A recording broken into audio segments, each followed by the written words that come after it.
Hey, Jonathan Biccum, thank you for sitting down and welcome to A Missionary Moment. Thank you for having me. Yeah, well, I've been delighted to get to know you and your wife, Crystal, as I came up and started working at this church here, almost a few months ago already. And I've been delighted to get to know you and her much more and to grow in faith together in Bible study and so forth. Same here. And had a tremendous delight of also hearing your testimony early on. I believe it was the first time we met. Yeah. I'd just like to sit down and really hear you share it again for those at home listening. Absolutely. So, who is Jonathan Biccum? Yeah, well, I grew up kind of just your typical run-of-the-mill Protestant upbringing, confirmation, Sunday school, all that kind of stuff. Always had a belief in God and an understanding that there was something bigger out there. But I didn't get exposed to the Catholic faith until much later in life, in grad school, actually. And I guess if I had to give you like a brief synopsis, of my conversion story, I would say primarily it's one of dying to self, with a dash of Augustinian hesitancy to dive right into the pool. I know this is right, but not yet. Just a pinch, A dash. And perhaps a little bit of a cautionary tale on the importance of catechesis and a strong formation. Mm-hmm. So that's kind of the overview. But I was really exposed to the Catholic faith in grad school. My girlfriend at the time was very Catholic, and I didn't really know anything about it. And she said, "Hey, let's go to Mass." And so I started following along to Mass with her. And as a run-of-the-mill Protestant, I was obviously a little bit confused at what was going on. Mm-hmm. There were quite a few things happening with responses, and how does everybody know what they're saying, and kneeling and all this. But to add to my confusion was that the entire Mass was in Latin. So it was also you jumped right into the deep end. Yeah, wow. So I said there was a hesitancy to jump in, but it was sort of drinking from the fire hose. So I was really trying to catch up and figure out what was going on, and truth be told, did not have a great understanding of what was happening at the time, but definitely felt drawn to it. There was something that I felt was right. There was something I was experiencing and seeing that was more true than what I had been exposed to, before. And I think for me, it was drawn to that sort of ancient connection back to the very beginning, which probably was enhanced by everything being Latin. The smells and the bells, as it were. It was fantastic. And so at that point, I think that was the beginning of where I felt, this is going to happen someday. Mm-hmm. But at your first Mass, you felt that, or was it one again? No, I've thought about this as well a little bit, and I'm always very impressed with the conversion stories where it's like, bam, it just happens, Right. Mine was more like a 12-year-long fuse that had been lit at that point, but the bomb didn't go off until later, right? So I knew that there was something there, but I didn't fully understand it. Mm-hmm. And I was admittedly not in the right place to get out of my own way to dig deeper, as it were. Well, fast forward a few years, and I find myself in Omaha, Nebraska, serving in the Air Force. A gentleman comes to our unit who later becomes a good friend of mine, and we hang out a lot. Dinner at his place, playing games, the family and everything, and he's also Catholic. We both had musical, talents, so we started playing for Mass on bass here and there. And he asked if I'd like to do this. I said, yeah, let's do that. And then, after we'd done this for maybe a couple of years, you should just be Catholic. You're basically Catholic. Is that what he said? Yeah. I'll be your sponsor. You know what you're doing. Like, I said, that is true. And at that point, I thought, yeah, okay, this feels good. I'm going to do this. I'm going to become Catholic. this is where the cautionary tale of catechesis comes into play a little bit, is because it was sort of assumed by several of us that I knew what was going on and I knew what I needed to do, and so it was an abbreviated kind of formation, and then I joined the church. Well, I'd missed out on some critical things, even something as simple as obligation to attend Sunday Mass. That wasn't articulated? And, no. With clarity? No, it wasn't. And again, it was probably just an assumption from all of us involved, that everybody knew what was going on. And so I entered the church, and I did go to Mass for a while, but sort of instantly kind of lapsed, and like weeks or months after, or what do you think? It would be months. It wasn't immediately. It would be months. I mean, I remember, I was praying the rosary every day and going through that, but I still didn't have a true understanding of it. I knew there was something. This was the right direction, but I wasn't. I guess you could say I wasn't fully engaged. And a lot of that, I believe, was due to lack of knowledge. Because once you know, this is how it's supposed to be done. Oh, okay. But at the same time, I do feel that I knew there was something missing, and I knew I could be doing better. But again, I was like, I'm not quite yet. I was still a little focused on myself. What was that like? I mean, that's the project of life, right? Yeah. Yes. So what do you make of that inner dialogue that was happening? What do you mean that you knew that there was more, or you felt like you didn't know everything, but there was more that you were missing out on, or certainly did you feel drawn deeper and just didn't know where to go with that? Or I certainly didn't know everything. Still don't. I felt that I knew that the Catholic faith was where I was meant to be. I knew that. And I knew somewhere in my mind that I feel like this should be harder.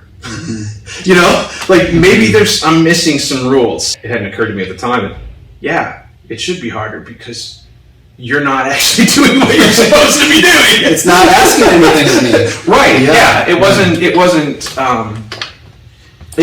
I guess that's a good way of putting it. It wasn't asking anything. I wasn't sacrificing enough. And I don't think I even recognized at the time what it was that I wasn't sacrificing. It just, there was something that was incomplete. I was recently watching a conversation between Bishop Barron and Jordan Peterson, and they were having a conversation. I probably listened to the same one on the podcast. Yeah. Anybody out there, if you haven't checked it out yet, it's a great dialogue. But Jordan Peterson, who's not Catholic, is perhaps heading in that direction. And an eminent thinker, just incredibly brilliant, knows the Bible backwards and forwards.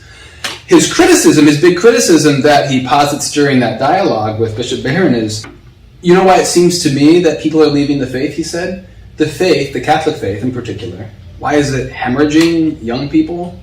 Just in general, but particularly young people? It doesn't ask anything of them. Right. It doesn't make any real demands on their life. And with the sort of culture and ease and conveniency with which we live now, right, that sort of trains us to know what's right and wrong, or what's real and virtual. A virtual faith asks nothing of us. Right.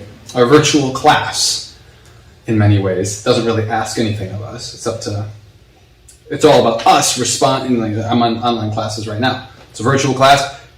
I'm learning nothing. It asks nothing of me unless I actually turn on my laptop and watch the class. And get myself. So that was his biggest critique, which I found interesting, because it's sort of, have you ever gotten the sense that sort of the opposite has been posited about the church? The Catholic Church is too hard, too many rules. Oh, I've heard. Yeah, I have heard that. Was that your experience, or was it the opposite, or what was that? No, and just to speak more to Jordan Peterson's comment, I think that shows a reflection that we all understand deep down somewhere that anything worth achieving takes a little sacrifice. It's just like, if you want to become proficient at anything, if you want to get below the surface in any endeavor, you immediately must take on a more conservative-minded approach to it, instead of, and I don't mean this in political terms, but I mean a structured, thought-out way of approaching this, instead of maybe something that just goes by whatever I feel, and I think I should go this way, I think I should go this way. You need that structure for it, and there's also a great sense of fulfillment when you achieve something, and I think maybe that's something that hasn't been articulated as much. You know, it's a tough thing. It's a tough thing to get people to realize that hard work pays off, and particularly in matters of the faith, which are oftentimes not tangible, like this table. You know, right? But I have heard both. I have heard that the Catholic faith is really hard. There's all these rules and blah blah blah. But I thought it was interesting that he said as well that maybe things aren't being challenged, and that goes back, I think, to catechesis. I keep bringing that up because that actually is a very important part of this. It was sort of like the final kind of piece to the puzzle, I think, in my wife's conversion, which I was a part of. And so I could see the value in that, the seriousness with which the endeavor was undertaken, and with how her class made it known, like, this is not just something that you're trying on at Coles. You know, if you want to do this is a serious endeavor. But while it is going to be a challenge, and while it's something you'll pursue your entire life, I mean, the greatest rewards are at the end of this journey. Yeah, right. So speak a little bit more about your now wife, Crystal's experience, or I guess how that compelled you. Because right now, sort of in the stage of the narrative, you're pretty much lapsed. Is that correct? And so you're not really going anymore. Christmas, Easter, you know, Creaster. Yeah, well, that kind of thing. My wife came into the church in 2019, so I came into the church in 2007. So here's that long fuse that's still burning. And my wife and I were married in 2012, not in the church, just a civil marriage. And so even that, right, not quite the way to do things.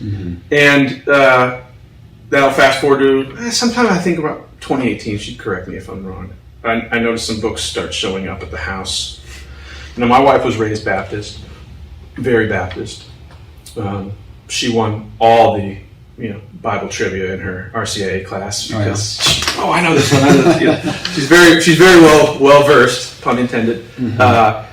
But I could kind of see what was happening when a bunch of Scott Hahn books start showing up. Then it's over. You know, like aha.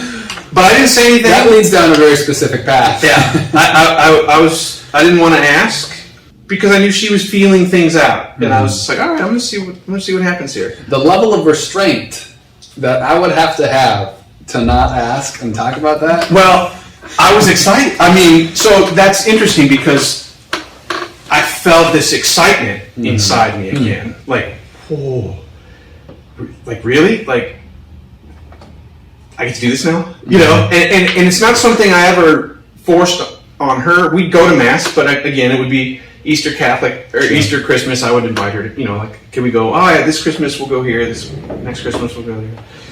So she had, seen a little bit of it, but she finally, after maybe 2 or 3 weeks, was kind of like, all right, what's going on? Like, I think I might know, but I don't want to guess. And so she told me, like, I think I need to become Catholic. And so that was a Friday, I believe. And so reconciliation was on Saturday at our church in town, our parish in town, and what would become our parish. And so the next afternoon, we're sitting there watching TV or whatever, and I left the room and came back all dressed, and she's like, where are you going? I said, well, if you're going to do this, then I got to go to confession, because it's been a few years, and if you're going to do this, then I got to start doing this the right way. And that, I think, was that kind of final dying to self. Like, all right, this is no longer about me dragging my feet or me just not learning enough, not seeking out the knowledge. What was that dying to self moment? What was the crux of that? What part of yourself was resisting it? I'm not really sure.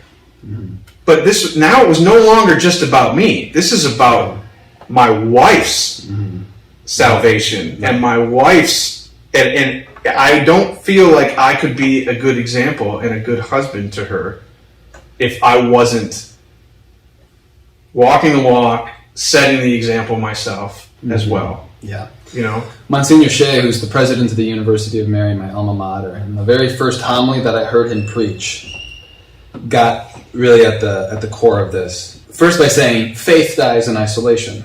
When faith is sort of a personal project or endeavor, it dies, inevitably. Because it's fundamentally a communal movement. It's God drawing his people, the people of God, in communion with each other towards communion with him. And the second thing he says is, your life is not about you. Which sort of invites us to think about, and perhaps, just hearing you share that made me think of that, that it took somebody else's, your wife's particularly, with more gravitas there, conversion or coming to faith to compel you to make a stand or to act with conviction with your own faith. Yeah. So then what happens after that? She enters RCIA eventually. Yeah, I mean, it was, once she made her mind up, I mean, it didn't take long. It was, I'm doing this. All right, this is awesome. And so not too long after that, we got our marriage convalidated in the church. There was paperwork to do. She had been married before, not in the Catholic Church, so but all that kind of stuff was taken care of. And then, I want to say like 3 weeks, she was just like, boom, I'm doing this, okay?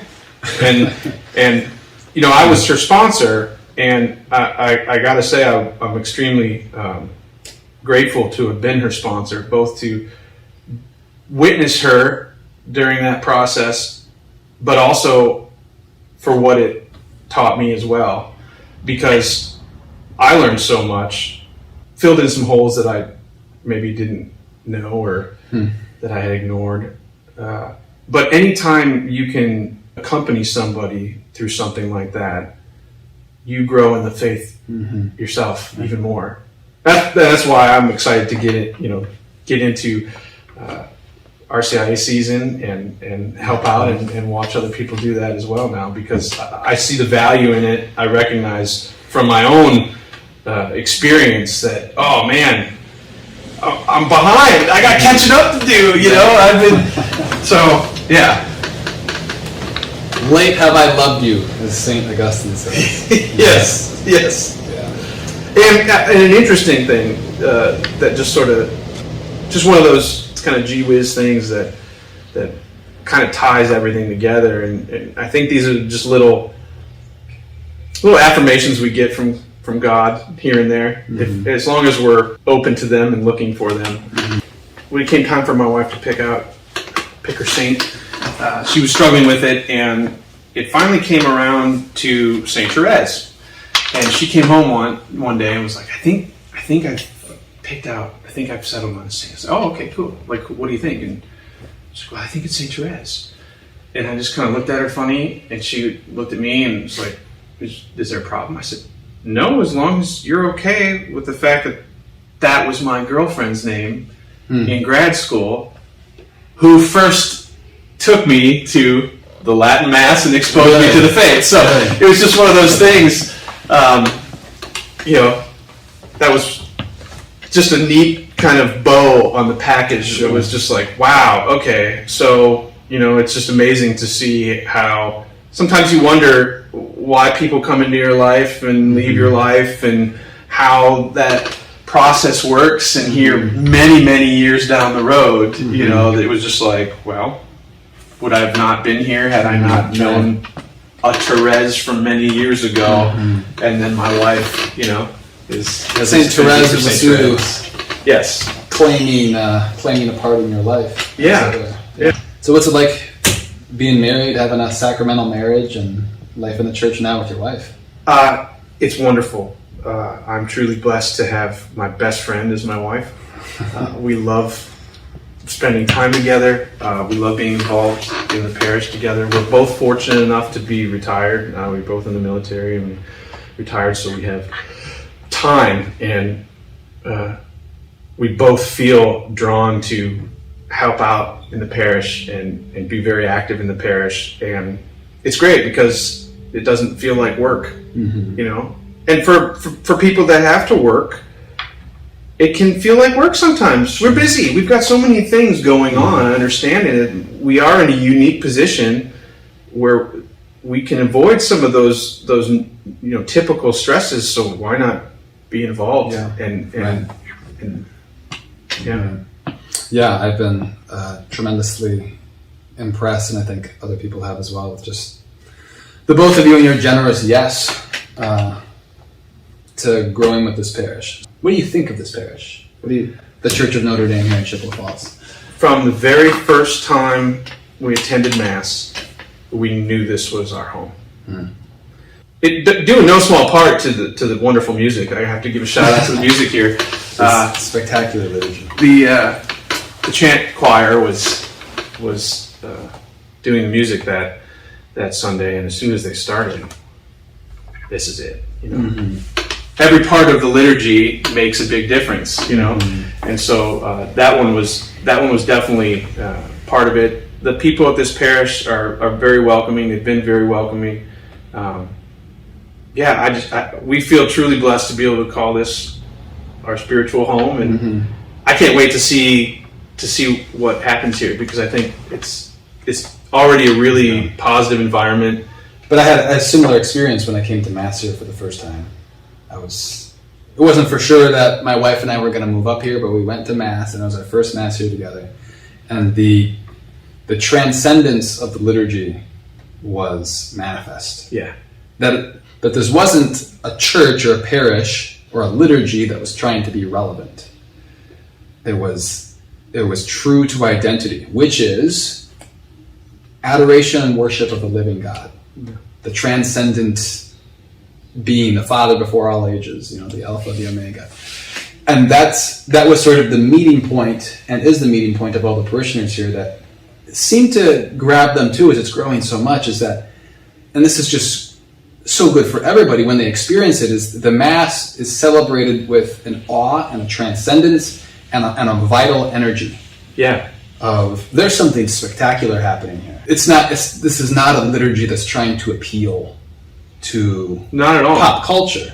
And that's what makes it amazing, is that people identify this is actually different than popular or secular culture. It is Yeah, and I think we came from a Dominican parish when we were stationed in California.